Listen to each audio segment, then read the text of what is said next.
नमस्कार, नई परख के गुफ्तगू कार्यक्रम में आपका स्वागत है।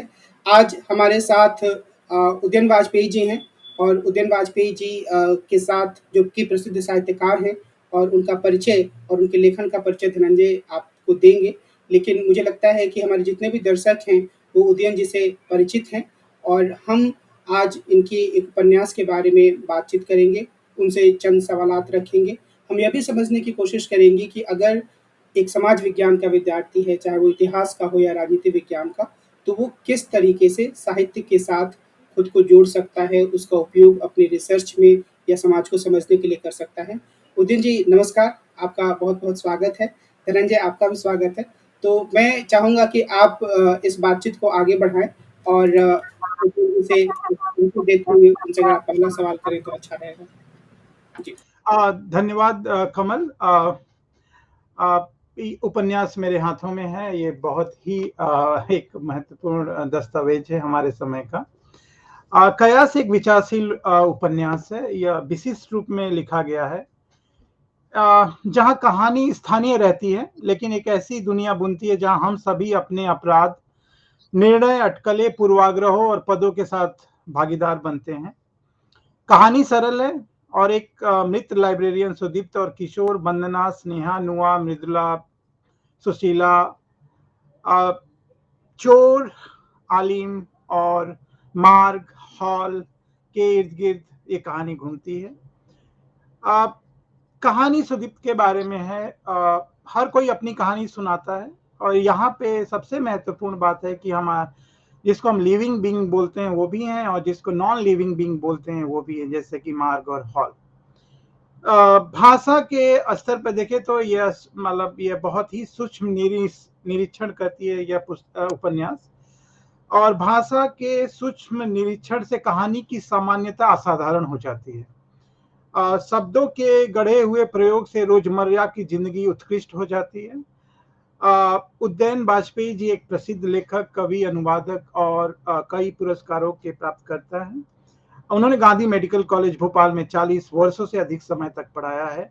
इस कार्यक्रम में आपका स्वागत है उदयन जी। पहले प्रश्न से शुरुआत करते हैं। ये कयास अपनी भाषा के माध्यम से असाधारण तरीकों से विस्तार करता है। आपने इस उपन्यास की परिकल्पना कैसे की? इसकी एक छोटी सी कहानी है। मुझे स्विट्जरलैंड के एक गांव में, लेबिनी नाम का एक गांव है स्विट्जरलैंड में, जिनीवा से थोड़ा आगे एक जगह है मॉर्श। और मॉर्श में एक पब्लिशर होते थे। उसके पास एक लेबिनी जगह है, वहां एक पब्लिशर का शातो है। तो वो हर साल दुनिया भर के कोई 5-6 लेखकों को आमंत्रित करते हैं। अब संयोग से हमारी जो एक कविताओं की किताब है, जो हिंदी में केवल कुछ वाक्य जिसका नाम है, वो फ्रेंच में उसका अनुवाद हुआ, जिसका नाम था वी इनविजिबल, जिसका अर्थ हुआ लाइफ इनविजिबल। और अनुवाद किया था एक फ्रांसीसी बड़े कवि थे, फ्रांक आंद्रे रैम। अब तो वो रहे नहीं, तो उन्होंने किया था। तो वो फ्रेंच दुनिया में उस किताब का बड़ा स्वागत हुआ था। तो बहरहाल हमारे अनुवादक चाहते थे कि हम वहां राइटर इन रेसिडेंस होके जाएं, और हम सबका संभवतः बहुत सारे कवियों का, बहुत सारे लेखकों का जो ज्यादातर समय होता है वो उपन्यास पढ़ने में खर्च होता है। मेरा तो हुआ है। और दूसरा, मेरे सबसे निकट और हमारे एक गुरुओं में एक निर्मल वर्मा, वो उपन्यासकार थे। और मेरा उपन्यास विधा से बहुत गहरा संबंध रहा है। हालांकि मैंने उपन्यास बहुत लंबे समय तक लिखा नहीं था, लिख नहीं सका था, लेकिन उपन्यास लिखना एक मेरे लिए स्वप्न था। तो वो जो स्वप्न था, वो मुझे लगा कि लेविनी में अगर मैं जाता हूं तो मैं क्यों ना उपन्यास लिखने का प्रयास करूं। इसके अलावा हवाई जहाज में बैठने तक मेरे दिमाग में कोई स्पष्ट चित्र नहीं था। सिर्फ इतना था, एक धुंधला सा कुछ चित्र था। और ये आपको बड़ा अजीब लगेगा, संयोग ये हुआ कि हवाई जहाज में मेरे बगल में 2 हरियाणवी लड़के बैठे। और वो किसी अपने अध्ययन के लिए, उच्च अध्ययन के लिए कैलिफोर्निया जा रही थी। हम दोनों को अपना वो बदलना था जहाज लंदन में। तो वो लड़के दोनों मुझसे पूछना शुरू किया उन्होंने कि आप क्यों जा रहे हैं? तो मैंने उनसे कहा मैं एक किताब लिखने जा रहा हूँ और मुझे बहुत अंदाज नहीं था। कहने लगे किस किस्म की किताब लिखने जा रहे हैं? मैंने कहा एक उपन्यास लिखने जा रहा हूँ। तो उपन्यास लिखने जा रहे हैं ये कहा। फिर उन बच्चों, वो सो गए, वो बच्चे वैसे डरे हुए थे। मैंने उनको आश्वासन वगैरह दिया कि नहीं तो घरों से लोग बता के भेजते हैं ना अपने बच्चों को कि पड़ोस के आदमी से बात नहीं करना, क्योंकि वो बच्चों को लगता है सब स्मगलर बैठे हुए हैं उनके अलावा हवाई जहाज में। तो बहरहाल उस वक्त अचानक मेरे दिमाग में इसका फॉर्म आया। ये तो था कि एक अनुपस्थिति उसके केंद्र में होगी, लेकिन उसको कैसे बरतूंगा, ये मेरे दिमाग में बहुत नहीं था। तो एक किस्म का धुंधला सा रूपाकार उपन्यास का मेरे मन में आया। ये घटना 2002 के करीब की है। और मैं जैसे ही, आप बड़ा आश्चर्य करेंगे कि मैं जैसे ही लेबनी पहुंचा, मुझे पहुंचे हुए 3 घंटे भी नहीं हुए थे कि मैंने इसको लिखना शुरू कर दिया। और क्योंकि मुझे ये था कि जो मुझे एक चीज समझ में आ गई है कि ये एक श्रृंखला होगी एकालापों की, वो मैं करके देख लूं। तो एक किस्म से इस उपन्यास का जो बीज है वो किसी रूप में जरूर रहा होगा, लेकिन उसके पहले पत्ते हवा में उड़ते हुए आए। वो 2 हरियाणवी बच्चों के बगल में बैठ के आए और उसके बाद वो पूरा रास्ता में सो नहीं सका। वो लंबी फ्लाइट होती है लंदन की, 7, 7.5, 8 घंटे की। उस दौरान पूरे वक्त मुझे वो उपन्यास दिखता रहा, मुझे उसका स्वरूप समझ में आता रहा। हीथ्रो में मैं 4 घंटे था, उस वक्त भी मैं वही सोचता रहा। एक किस्म से उस उपन्यास में मेरा प्रवेश हो गया। और धुंधलका था, जैसे कि किसी भी बड़ी गद्य कृति में या कहानी में होता है। और चूंकि आपने स्वयं पढ़ा है, आप जानते हैं इसमें प्लॉट कुछ है नहीं। इसमें एक किस्म का फॉर्म है, एक रूपाकार है जिसके सहारे मतलब कुछ रूपाकार उस तरह का है कि आपने रूप रखा और आपने उसमें जो होना है उसको बुलाया। तो वो रूप की कथ्य को पुकार है, ऐसा कह सकते हैं। तो इस किस्म का कुछ वो रूप मेरे मन में बन रहा था। और फिर उसके बाद मैंने उसको लेबनी जाके उसके कोई 15, 10, 12, 15 अध्याय लिखे। तो शुरुआत उसकी कुछ ऐसी है। और उसकी थोड़ी-सी कहानी और ये है कि उसके बाद वो मैं लौटा, तो फिर मैं अटक गया। फिर मुझे समझ में नहीं आया क्या करें? फिर मैं लेकिन थोड़ा-थोड़ा उस पे काम करता रहता था। ये 16 साल तक किया है। और इस बीच मुझे एक हिमाचल में, हिमालय के नीचे रहने की कृष्ण बलदेव वैद एक पुरस्कार मिला, जिसका एक हिस्सा ये था कि आप हिमालय में जाके काम कर सकते हैं। तो मैं वहां चला गया। वहां फिर मैं रोज जो मैंने लिखा था लेबनी में, उसमें मैं फिर से काम करता रहा और कुछ नए अध्याय उसमें जुड़ते रहे और थोड़ा थोड़ा स्पष्ट होने लगा। ऐसा समझिए कि मैं धुंध में चला जा रहा हूं, धीरे धीरे एक एक कदम बढ़ाता हुआ। मैं जैसे जैसे आगे बढ़ता हूं, वैसे वैसे मुझे रास्ता स्पष्ट होता चलता है। और आप दिल्ली वाले तो धुंध का वैभव जानते ही हैं। तो वो धीरे धीरे धीरे धुंध जो है हट रही है और मेरे मन में जो दृश्य है वो स्पष्ट होता चल रहा है। तीसरा जो उसका एक और लंबा समय इस बीच में लिखता रहता था जब मैं यहाँ कहीं जाता था, और पूरे वक्त मेरा उपन्यास मेरे बैग में रहता। इस उपन्यास ने करीब 50 या 60 शहरों की यात्रा की है, देश के विदेश के वगैरह। फिर मुझे एक अवसर मिला जब मेरी किडनी रीनल फेलियर हुआ, तो मैं त्रिशूर गया अपने इलाज के लिए। तो मैं ये लेता गया। एक तो ये भी था, थोड़ा डर लग रहा था कि भाई अगर इतना ही था समय हमारे पास तो कभी उपन्यास पूरा करके जाएं। तो मैं फिर एक नेचुरोपैथी के अस्पताल, और वहां 1 महीने था। और उस दौरान ज़रूर मेरे दोस्त आते थे मुझसे, वहाँ बाहर से भी मिलने आते थे, नवज्योति सिंह जैसे मेरे तो बहुत ही अनन्य मित्र थे, वो मुझे मिलने आए, मेरे साथ रहे। लेकिन इस बीच में सुबह के समय मेरे पास रहता था पढ़ने के अलावा, तो मैं 6-7 घंटे रोज़ उपन्यास पे काम करता, और जब मैं वहाँ से वापस आया, तब मेरे पास उपन्यास ऐसी स्थिति में आ गया था कि मैं ये कह सकूँ खुद से कि मैंने ये पूरा कर लिया है। उसके बाद फिर कुछ और भी हुआ, कुछ और हुआ, उसमें फिर डेढ़ 2 साल लग गए।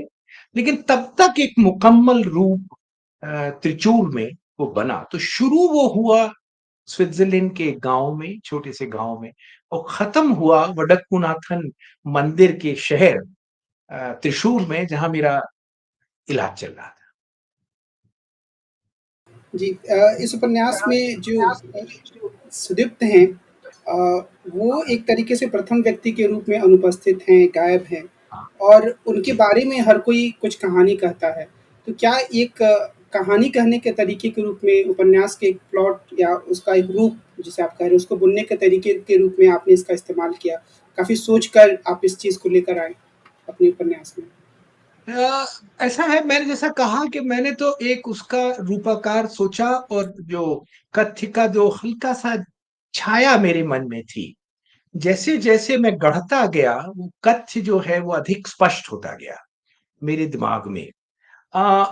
दूसरा, जो सुदीप्त है, जो उसमें अनुपस्थित है, उसकी जब मैं लिख चुका, तब मैं अब ये स्थिति में आ गया हूँ कि मैं ये कह सकूँ। उपन्यास के लिखते वक़्त ये सारी बात जो मैं आपसे कर रहा हूँ, मेरे मन में नहीं थी, और एक लेखक आम तौर पर बहुत स्पष्ट रूप से नहीं कह पाता है कि वो क्या करने की कोशिश कर रहा था। बल्कि हम लिखते ही इसलिए हैं बहुत करके, कि हम जानने की कोशिश करते हैं कि हम क्या कहना चाहते हैं।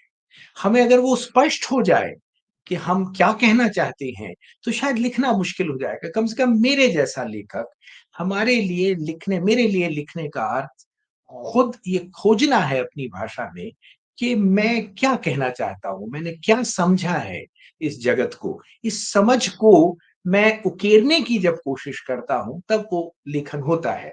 तो सुदीप्त का जो, जब बाद में लिख चुकने के बाद जब मैंने उसको, उपन्यास को अंतिम रूप दे रहा था, तो पढ़ा, तो मेरे मन में ये बात आई कि सुदीप्त एक ऐसा चरित्र उसमें निकल के आता है, इन कयासों के रास्ते, इन अनुमानों के रास्ते, जो केवल अनुपस्थित ही हो सकता है। वो एक किस्म से उसमें जिस तरह की सहिष्णुता, एक किस्म का बड़प्पन है, और एक किस्म की आधुनिक संसार में रहने की समझ है, और ये कि वो अपना दायित्व एक सभ्यता के प्रति जिस तरह निभाना जानता है, एक किस्म से वो आधुनिक समय का सेंटहुड है उसमें हल्का-सा। और सेंटहुड जो होता है, वो अपने बलिदान में ही जीवित होता है। लेकिन ये सोचा मैंने अब है, जब आपने, एक उदाहरण के लिए जब आपने ये प्रश्न किया, तब मेरे मन में ये बात आ रही है कि वो एक किस्म से उसका अभाव ही उसकी किंवदंती ही हो सकती थी। अ, और दूसरा, ये एक तरह से एक संगीत में इसका एक उदाहरण है। हमारे उस्ताद जो थे मनी कौल साहब, जो महान फिल्मकार तो थे ही, लेकिन ध्रुपद के बहुत बड़े शिक्षक। तो वो जब मुझे राग यमन गाना सिखा रहे थे, और तो उन्होंने मुझे कहा कि जब तुम गंधार की व्याख्या, ध्रुपद में ये होता है कि अलग-अलग स्वरों की व्याख्या होती है। बाकी स्वर एक स्वर की व्याख्या करते हैं। तो आप अगर गंधार की व्याख्या कर रहे हैं, उन्होंने कहा, तो गंधार ना लगाओ तो बेहतर है। तो क्या होगा कि गंधार धीरे-धीरे, जब गंधार के पास आए तुम और ना लगाया, तो वो लोगों के मन में बन जाए। ये कहीं अवचेतन में रहा होगा, ये तो पहली बात है। दूसरा, एक और इसका अतीत में एक उदाहरण है, और वो ये है कि मेरी जब पहली पत्नी की मृत्यु हुई, जो मेरे जुड़वाँ बच्चे आस्तिक और हुताशन दोनों हैं, जो संयोग से दोनों कवि हैं, उनका जन्म हुआ, और पत्नी जब नहीं रही, तो मैं बहुत सोचता था, जब मैं अवसाद से या शोक से थोड़ा बाहर आया कि मैं बच्चों को उनकी माँ कैसे अनुभव कराऊँ? तो चूँकि मेरी फ़िल्म की भी एक किस्म की समझ थी, तो मैं सोचता था कि एक ऐसी फ़िल्म बनाऊँ जिसमें कैमरा की जो पोज़ीशन है, वो व्यक्ति की हो। यानी जो हमारी पत्नी अंजना थीं, वो कैमरे उनका उनका स्थान कैमरे में हो, कैमरे के पीछे हो। और जैसे वो जा रही है, वो कैमरा मूव कर रहा है, सडनली कोई आवाज़ आती है, कोई फप्ती कसता है, तो कैमरा घूमे। तो उनको अभाव उनका रखते-रखते फ़िल्म के अंत में वो अभाव डिलीवर हो जाए। वो एक रूपाकार ले लेगा। मैंने ये बात अपने उस्ताद मनी कौल से बताई, तो उन्होंने जब मुझे इसके बारे में कहा, तो जो भी कहा, लेकिन ये विचार भी कहीं मेरे मन में रहा होगा। तो ये दोनों चीज़ें और तीसरी हमारी जो कविता लिखने का ढंग है अ, उसमें अभाव का बहुत बड़ा केंद्रीय स्थान है, तो वो भी कुछ ना कुछ रहा होगा। तो ये सबको आज मैं बहुत स्पष्ट रूप से तो नहीं कह सकता कि ये इतना सोच समझ के इस तरह होता नहीं है राइटिंग, उसमें अप्रत्याशित सबसे पहले लेखक के लिए होना चाहिए। अगर लेखक के लिए वो अप्रत्याशित है, तो ये संभव है कि पाठक के लिए। अगर लेखक के लिए अप्रत्याशित नहीं है, तो ये पक्का है कि पाठक के लिए नहीं। तो एक तरह से ये टेक्निक से ज़्यादा ये उसकी अंतःचेतना है, उस उपन्यास की। तरन जी, आप सवाल कीजिए। अम, ये बहुत ही महत्वपूर्ण पुस्तक है कई मायनों में। अ, जैसे कि कयास को हम एक प्रयोग के रूप में भी समझ सकते हैं। आई मीन एक एक हुँ, विधि हुँ। के रूप प्रयोग के विधि के रूप में के इस्तेमाल किया गया है। नाम आपने इसका कयास रखा है जिसका मूलतः मतलब कंजेक्चर्स बोल सकते हैं ऐसा। जी। लेकिन अंत में एक सहमति बनती हुई प्रतीत होती है। और ऐसा आपने कैसे किया कि अ, हाँ, अ, आप ये जो आपका सवाल अंत में सहमति आपको लगती है, सहमति असल में है नहीं। आप देखिए उसमें जो चरित्र हैं, वो जो वंदना का भाई है किशोर, वो तो उस पर शक लोगों का बना रहा। जितने भी उसमें लोग हैं, सहमति नहीं, अंत तक जब आप पहुंचते हैं और जब आपको पता लगता है कि ये इसकी हत्या हुई कैसे, इसकी मृत्यु हुई कैसे, तो पाठक के मन में वो कोहरा हट जाता है। लेकिन चरित्र जो उस उपन्यास में है, वो तो उतने अंधेरे में पूरे हैं। हुआ ये है, मतलब मैं इसीलिए इसको हंसी-हंसी में कहता था कि ये मर्डर नॉन मिस्ट्री है। तो इसमें मैं आधे समय तक तो उपन्यास में मिस्ट्री रहती है कि भाई हुआ क्या है? लेकिन एक समय पर आके जब उपन्यास एक ऐसी जगह पहुँच जाता है जहाँ इससे फ़र्क नहीं पड़ता कि ये आप जाने कि किसने किया है या ये ना भी जाने किसने किया है, तो उसमें उस रहस्य को पाठक पर खोल देने में कोई हर्ज नहीं मालूम हुआ था। क्योंकि उससे जो कंजेक्चर्स हैं, वो अपनी जगह बने हुए हैं, वो अपनी-अपनी जगह ठहरे हुए हैं। लेकिन पाठक के मन में यह बात कि ये कहाँ से कहाँ हुआ है, क्या हुई क्या है चीज़ और ये बाकी लोग जो कंजेक्चर्स कर रहे हैं, उनको बनाए रखें। दूसरे शब्दों में बहुत सारे लोगों ने मुझे ये तुलना रोशोमन से की। ये रोशोमन नहीं है, क्योंकि रोशोमन में कंजेक्चर ही है। इसमें कंजेक्चर आप चाहें तो कह लें, जैसा आपने बहुत अच्छा कहा, विधि की तरह। तो वो विधि है, लेकिन सवाल तो ये है कि किसी अन्य व्यक्ति के संदर्भ में सारे लोग उद्घाटित खुद को कर रहे हैं। असल में मृदुला जब बोल रही है सुदीप्त के बारे में, तो असल में बोल तो वो अपने बारे में नहीं। जब किशोर बोल रहा है सुदीप्त के बारे में, तो दरअसल तो वो अपनी कुंठाएँ, अपनी सीमाएँ, अपने अनिश्चय के बारे में।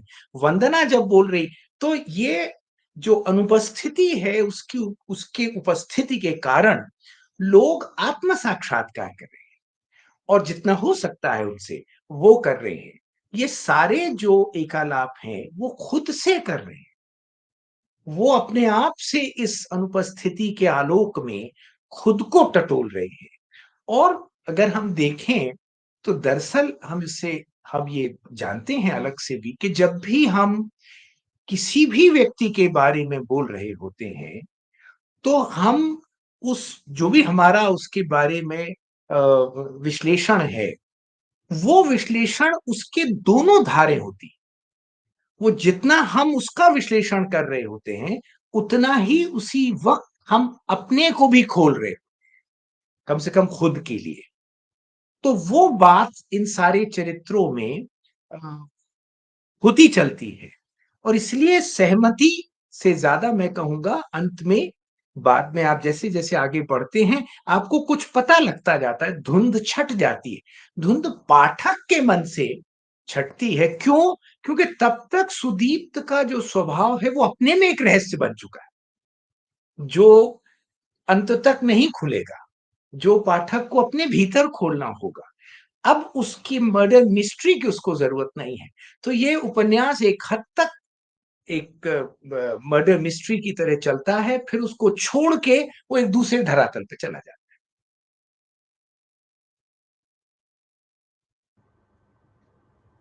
अ, कमल, आप कुछ पूछना चाहते हैं? अनम्यूट करिए। नहीं, मैं कह रहा हूँ धनंजय, आप पूछिए, मैं तो सुनकर आनंद ले हाँ, रहा हूँ अभी। मुझे जो इसकी भाषा शैली है वो लाजवाब लगी, तो उसी के संदर्भ में एक प्रश्न है। अ, इसमें एक सेंटेंस है, उसे मिटाने का साहस मुझ में नहीं था, वह चला गया और हमारे बीच की दूरी इतनी बढ़ गई कि हमारा साथ मानो हम दोनों का अपना संवेदन बन के रह गया।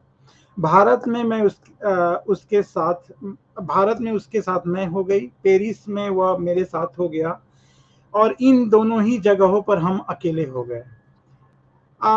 अनुपस्थिति आपकी उपस्थिति को और अधिक एकीकृत और इंटीग्रेटेड करती है। इस पे है। आपकी टिप्पणी। एक तो भाषा का जो आपने कहा, तो ये मेरे लिए कम से कम ये बहुत बड़ा पुरस्कार आप कह लीजिए।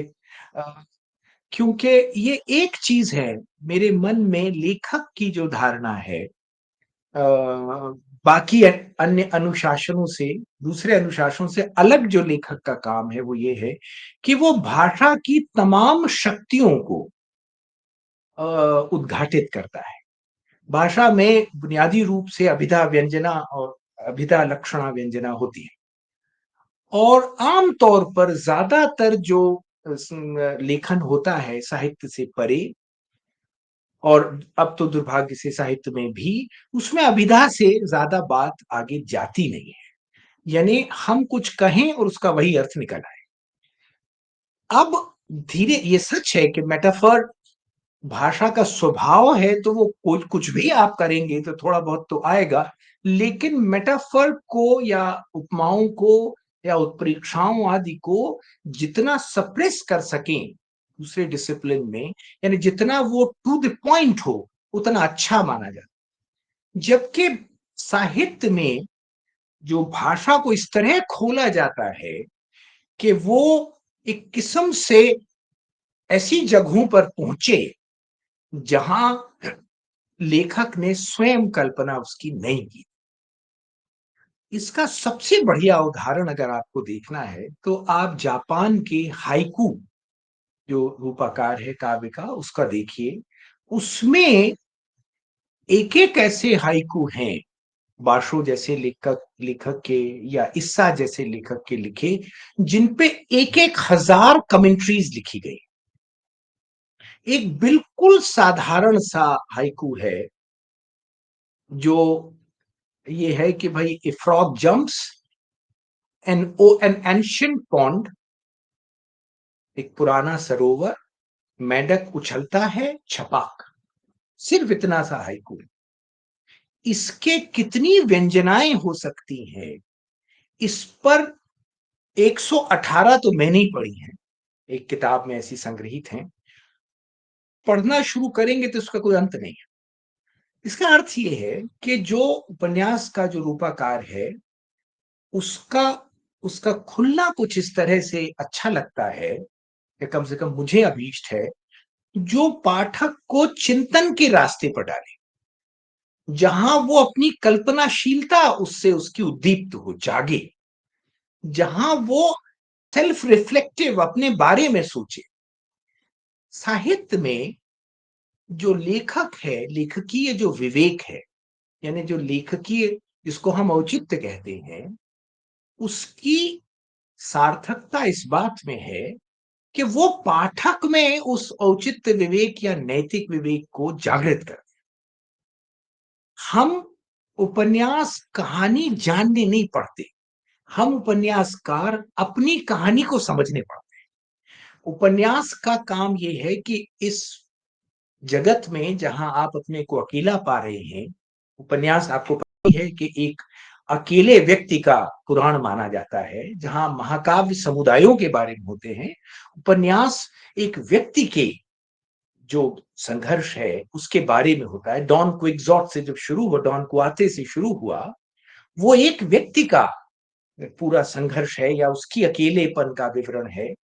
उसके केंद्र में वो, इसीलिए मैं कामायनी को, प्रसाद जी की कामायनी को पद्य में लिखा गया उपन्यास मानता, हिंदी का पहला उपन्यास, उसको पहला भारतीय ढंग का उपन्यास मानता। बहरहाल, ये जो अकेला व्यक्ति है, इसके रास्ते आप उस पाठक को जो आधुनिक दुनिया में अपने को पा रहा है, उसके भीतर के विवेक को, औचित्य विवेक को, उसमें सौंदर्य सुंदर असौंदर्य के विवेक को, नैतिक अनैतिक के विवेक को जागृत करते। उपन्यास अब कहानी कहने की विधा से कहीं अधिक चिंतन को जागृत करने वाली विधा है। जहां दर्शन चिंतन प्रस्तुत करता है, वहीं उपन्यास या कहानी या कविताएं आप में चिंतन की भूमि को तैयार करते हैं, संवेदन की भूमि को तैयार करते हैं। मुझे क्या अनुभव होता है इससे, मेरे पाठक को केवल तब उस पर असर होगा जब मेरे इस संवेदना और चिंतन के धरातल पर के कारण पाठक के भीतर संवेदन और चिंतन का धरातल उत्पन्न। कलाकृति, उपन्यास इसलिए बड़ी विधा है, इसलिए किसी भी अन्य विधा से उसको, किसी भी अन्य भाषिक रचना से बड़ी रचना है, यानी काव्य और कहानी के समेत, वो कि उसमें विवेक को दिया नहीं जाता बल्कि विवेक को जागृत किया जाता। इसलिए आप देखेंगे कि जब भी आप कोई बहुत अच्छी कलाकृति पढ़ते हैं, एक उपन्यास पढ़ते हैं, कविता पढ़ते हैं, आप अपने साथ अधिक अकेले होते हैं और अपने अकेलेपन में अधिक समृद्धि का अनुभव करते हैं। आपको लगता है कि आप भी दुनिया में हैं, आप भी अच्छा बुरा देख सकते हैं।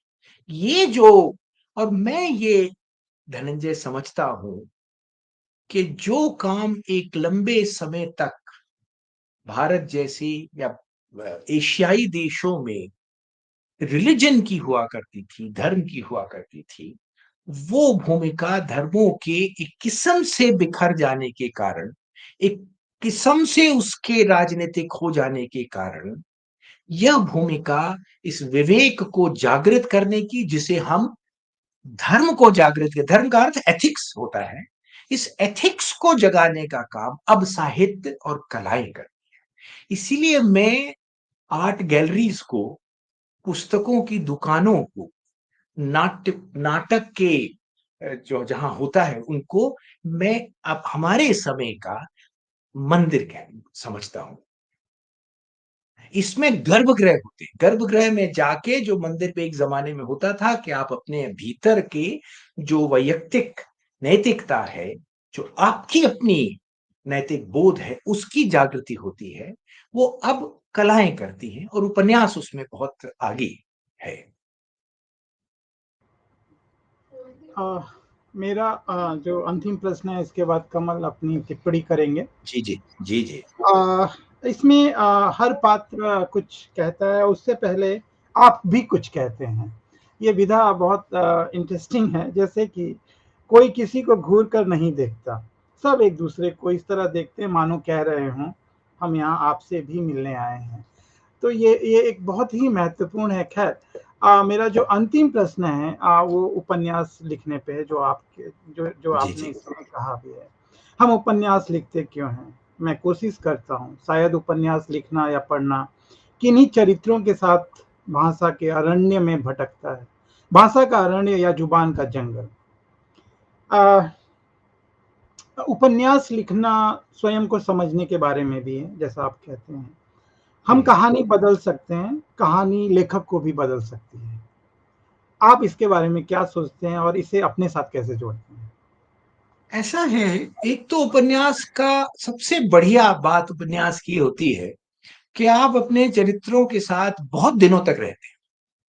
मैं तो 16 साल रहा कि वो चरित्र, अच्छी बात ये होती है कि वो बड़े नहीं होते इस बीच, वो बने रहते हैं वैसे ही। जैसे हैलुसिनेशंस में रहते हैं, लेकिन ये बड़ा सुंदर हैलुसिनेशन है। और ये होता कहाँ है? वो चरित्र कहाँ होते हैं? वो चरित्र भाषा के अरण्य में होते हैं। तो लेखक उस भाषा के अरण्य में उन चरित्रों के साथ, जो कि स्वयं भाषा है, और लेखक भी एक तरह का फंक्शन ऑफ लैंग्वेज है। जब वो लिख रहा होता है, तो ऐसा, इसने फूको ने बड़ा अच्छा शब्द इस्तेमाल किया था। उसने कहा था कि इससे ये फंक्शन है भाषा का। तो वो भाषा एक किस्म से, फूको ने ये तो नहीं कहा था, उसने कहा था भाई फंक्शन है, राइटर फंक्शन शब्द उसने इस्तेमाल किया। तो जो लेखक है वो भी एक तरह से उस वक्त एक भाषा की ही अनफोल्डिंग है, भाषा का ही स्वरूप है। तो लेखक भाषा के अरण्य में अपने चरित्रों के साथ जब रहता है तो नई नई चीज उद्घाटित होती। जैसा मैं आपको शुरू में कह रहा था कि वो कोहरा होता है, फिर एक वाक्य जब आप आगे बढ़ते हैं या दूसरे वाक्य का कदम बढ़ाते हैं, तो कुछ चीज और स्पष्ट होती है और कुछ और आपको अपना चरित्र, आपके जो उस उपन्यास के चरित्र हैं, उस उपन्यास आपको कुछ और समझ में आते हैं। उनके रास्ते आप स्वयं को कुछ और समझ रहे होते हैं। ये धीरे-धीरे जब आप इसपे प्रवेश करते जाते हैं इस अरण्य में, तो आपको चीज़ें धीरे-धीरे स्पष्ट होना शुरू होती हैं। और फिर एक, मान लीजिए, एक इस उपन्यास में है कि एक चरित्र का एक अध्याय है, फिर वो बाद में फिर आया। तो दूसरे चरित्रों के साथ अब आप जब हैं, तो इस बीच ये चरित्र अपना विकास करता रह रहा है। तो आप जब दोबारा उसके पास लौटते हैं, तो आपको बड़ा आश्चर्य होता है कि इस बीच ये चरित्र ने, ये इतना विकसित हो चुका है आपके लिए, खुद के लिए, क्योंकि वो अगर भाषा के अरण्य में नहीं है, तो चरित्र नहीं है। उस चरित्र का जो शरीर है, वो शब्द का बना हुआ है, ध्वनि का बना हुआ है। वो जैसे-जैसे जो चरित्र हैं भाषा के अरण्य में और भाषा से बने हुए, आप उसमें जैसे-जैसे घुसते जाते हैं, ये चरित्र ज़्यादा स्पष्ट होते जाते हैं। एक देखिए, मैं आपको बताऊँ, अभिनव गुप्त ने एक देवी देवी दुर्गा की एक स्तुति लिखी है और उसमें वो कह रहे हैं कि, और दुर्गा चरित्र हैं, वो कह रहे हैं कि देवी, हम तुम्हारी स्तुति कैसे करें, किन शब्दों में करें, क्योंकि तुम्हारी तो काया शब्द की ही है, यानी वांग्मय का तुम्हारा शरीर। इसी तरह जो चरित्र हैं, देवी जैसे ना सही, लेकिन जो भी चरित्र होते हैं, उनकी काया शब्द की होती है और वो काया भाषा का जो विराट है उसमें होती है और लेखक उसको धीरे-धीरे उकेरता है। मान लीजिए उसी तरह जैसे हम किसी एक पुरानी उत्खनन किसी इमारत में जाते हैं और उसके डिटेल्स धीरे-धीरे खोद-खोद के बड़े हल्के-हल्के ब्रश लगा-लगा के उसको सामने करते हैं। लेखक भाषा में इसी तरह का एक आर्कियोलॉजी ऑफ लैंग्वेज के रास्ते, वो उन चरित्रों को धीरे-धीरे उसके लिए वो स्पष्ट होते हैं और वो स्पष्ट होते हैं और यही पूरा काम, यही प्रक्रिया पाठक के साथ भी चलती है। पाठक भी धीरे-धीरे उनको उद्घाटित होते और इस तरह उस प्रक्रिया में खुद अपने को उद्घाटित होते वो महसूस करता है। अनवीलिंग जो है धनंजय, पर्दा हटना, ये लेखक का काम एक के बाद दूसरा पर्दा हटाना है ताकि पाठक उस अंतिम पर्दे तक पहुंच सके जिसे हटाया नहीं जा सकता। जी मैं ये एक प्रश्न रखना चाह रहा हूँ कि अगर समाज विज्ञान के विद्यार्थी हैं, इतिहास के या राजनीति विज्ञान के, और वो जब साहित्य की विधा में उपन्यासों के पास जाते हैं, तो उन्हें किस तरीके से उससे जुड़ाव कायम करना चाहिए? वो अपने काम के लिए इसे कैसे एक उपयोगी साधन मान सकते हैं? इसके बारे में अगर आपका कुछ विचार हो तो? मैं एक उदाहरण से आपको बताऊंगा जिसका मेरे मन में बड़ा वो रहता है, प्रश्न रहता है। हमारे अधिकतर समाज विज्ञान के, ह्यूमन साइंसेस के जो छात्र हैं, वो अगर स्वयं गांव नहीं गए हैं और अगर वो उतने तीक्ष्ण बुद्धि या विदग्ध नहीं है कि स्वयं उसको एग्जामिन कर, तो वो प्रेमचंद जी की कहानी में जो गांव है उसको भारतीय गांव का नक्शा मानकर उस गांव को उस तरह समझते हैं। सच्चाई ये है कि प्रेमचंद जी ने अपने किस्से के अनुरूप उस गांव को गढ़ा। ये प्रेमचंद जी की कल्पना का गांव है। प्रेमचंद जी जो गांव है उस गांव को कहानी में लिख ही नहीं सकते, क्योंकि कोई नहीं लिख सकता। गांव का जो भी वास्तविकता है गांव की, वो शब्द में पूरी तरह अंतरित हो ही नहीं सकती। ये एक असंभावना है। हम साहित्य के अपनी शर्तों पे लिखा जाता है। ये शर्तें यथार्थ की शर्तों से अलग होती हैं। मसलन साहित्य में रस क्या उत्पत्ति की बात होती है। आप कैथारसिस कह लीजिए, अगर आप अरिस्टोटल के रास्ते से जा रहे हैं, तो साहित्य एक कल्पना की रचना है जो लेखक के विवेक पर टिकी हुई। ज्यादातर समाज वैज्ञानिक जब साहित्य के पास आते हैं तो वो ये मानते हैं कि साहित्य में यथार्थ का जस का तस या थोड़ा बहुत बदला हुआ स्वरूप है। ये बात सच नहीं है। एक तो यथार्थवाद साहित्य में आने वाली, यूरोप के साहित्य में आने वाली बहुत बाद की घटना है। यथार्थवादी ढंग से यूरोप में हमेशा से कृतियां नहीं लिखी जा रही। यथार्थवाद यूरोप में आया है मध्य युग के बाद, बहुत लंबे समय बाद आया था। और यथार्थवाद का जो आधारशिला रखी गई वो ये थी कि भाई हम स्टाइलाइजेशंस में नहीं जाना चाहते। हम तो जगत को जैसा है वैसा बखान करना चाहते हैं। क्यों? क्योंकि तब तक जो ईसाई परंपरा थी उसका दबाव ये था कि आप ईश्वर की बनाई सृष्टि की नकल नहीं कर सकते, इसलिए आप उसके बारे में लिख नहीं सकते हैं ज्यों का त्यों। तो पहली बार जब वो धर्म से मुठभेड़ हुई साहित्य की, तो वो यथार्थवाद यूरोप में कम से कम एक मुक्ति के रूप में आया। भारत में साहित्य की जो रचना है उसकी अनेक ढंग रहे। उदाहरण के लिए आप देखिए सूरदास की रचनाएं। तो क्या सूरदास का जो रचना है, वृंदावन है उनका, उस वृंदावन को आज आज के वृंदावन में, आज से 200 साल के वृंदावन में आप थोड़ी ना खोज सकते। क्योंकि ख्याल कीजिए कि सूरदास ने तो कुछ देखा भी नहीं था। सूरदास की कल्पना का वृंदावन है। उसी तरह रामायण, रामचरितमानस में अयोध्या, तुलसी, सबसे पहले वाल्मीकि की कल्पना की अयोध्या है। उसका नाम भी उसी तरह है कि जिसमें युद्ध नहीं होता, यानी जिसमें समस्याएं, एक ऐसी अवस्था है जिसमें समस्याएं रिजॉल्व हो गई हैं। ये किसी भी भौतिक इलाके की सच्चाई हो नहीं सकती है। ये एक इमेजिन्ड लैंड है। अगर हम उसके आधार पर एक वास्तविक अयोध्या को की तरह उसको देखना शुरू कर देते हैं, तो हम साहित्य की रचना के जो नियम है, उसकी अपनी जो व्याकरण है, उसको त्याग देते हैं। आप ख्याल करें तो जैक देरिडा ने ग्रामेटोलॉजी लिखी इसीलिए थी कि साहित्य की रचना किन नियमों से होती है। साहित्य की रचना में इतना कॉम्प्लेक्सिटी है कि आप उसको यथार्थ की जस की तस रूप में नहीं देख सकते। तो एक समाज विज्ञानी को चाहिए कि पहले वो साहित्य को साहित्य की शर्तों, फिर उसमें से जो निकले उसको अपने शोध में, अपने काम में उपयोग में लाए। उदाहरण के लिए मैं एक बहुत बड़ी इतिहासकार हैं, उन्होंने रामायण को पढ़ के एक बार एक लेक्चर दिया था, उस गनीमत है उन्होंने बहुत आगे नहीं ले गई वो उसको, जिसमें उन्होंने कहा कि असल में तो ये दो कबीलों का युद्ध है। इसमें रामायण का जो महाकाव्य शब्द है, उसमें काव्य शब्द तो चला गया, और काव्य की रचना के अपने कुछ नियम होते हैं। उन नियमों में रूपांतरण बुनियादी नियम है।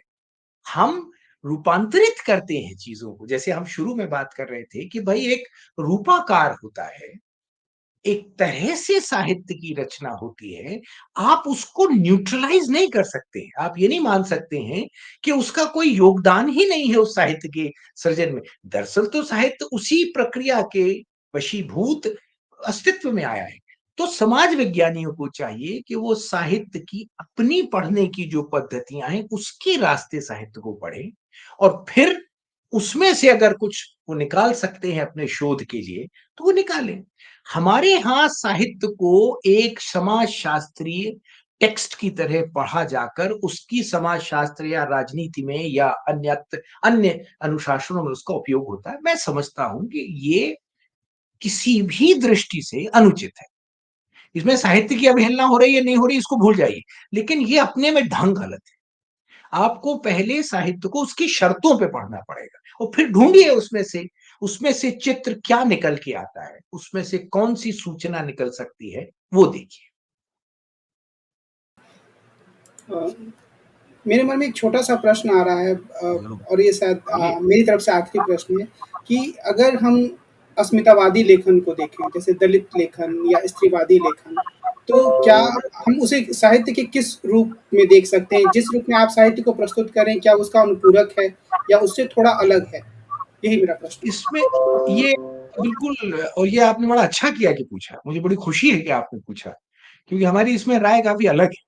हमारा इसमें मानना यह है कि दलित साहित्य में और स्त्री साहित्य में, इसमें विशेषण और विशेष्य कौन है, ये पहले हमें समझना पड़ेगा। दलित शब्द विशेषण है, विशेष्य साहित्य। स्त्री साहित्य में भी विशेषण स्त्री है, स्त्री का लिखा हुआ साहित्य। तो उसमें साहित्य की जो अपनी बहुत व्यापक है, व्याकरण कोई फिक्स नहीं होती है, बहुत खुली हुई है, जैसे भाषा की अपनी खुली हुई है। नई नई उसमें नए नए विधान जुड़ते जाते हैं। जब भी आप कोई चीज विधान करने जाते हैं तो उसमें विधियां होती हैं नई नई।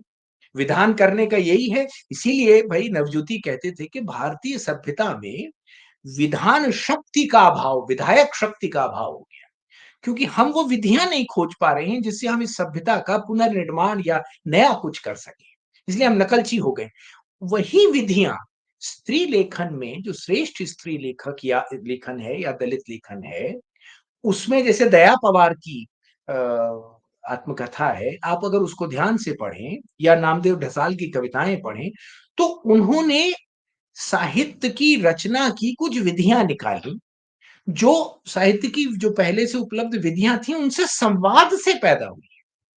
वो कोई उसके तिरस्कार से पैदा नहीं हुई है, उनके संवाद से कुछ रीतियां निकली, कुछ विधियां निकली, जिसके वशीभूत उन्होंने, जिसके चलते उन्होंने, जो उनकी अपनी थी, हर साहित्यकार करता है, उसने उन विधियों के वशीभूत उन्होंने नए दलित साहित्य, नए किस्म के साहित्य का विधान किया, बनाया उसको, जिसको हम दलित साहित्य नाम से जानते।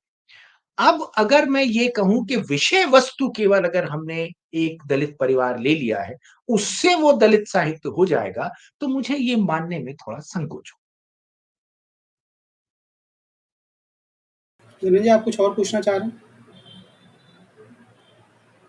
मैं ये कहूँगा इसके पहले कि धनंजय समापन कार्यक्रम को समाप्त करते हुए कुछ शब्द कहें कि मैं इस कार्यक्रम से और आपकी बातों को सुनते हुए काफ़ी समृद्ध हुआ, और मुझे लगा कि हम एक ऐसे क्लासरूम में बैठे हैं, ऐसी कक्षा में बैठे हैं, जो थोड़ी और लंबी होनी चाहिए। तो मुझे उम्मीद है कि आगे हम और साहित्य से जुड़े मसलों पर जरूर, बातचीत करेंगे और जरूर। अपनी समझ बनाने की कोशिश करेंगे। धनंजय, आप कार्यक्रम जी, के आखिर में कुछ शब्द कहना चाहते हैं? और इसको समाप्त आप कर दीजिए। 1 मिनट। जी। मैं हम लोग बहुत ही आभारी हैं भैया। आपके लिए कि आपने इस प्रोग्राम के लिए अपना कीमती समय दिया, और उम्मीद करेंगे कि हम लोग आगे इस पे और बातचीत कर सकें।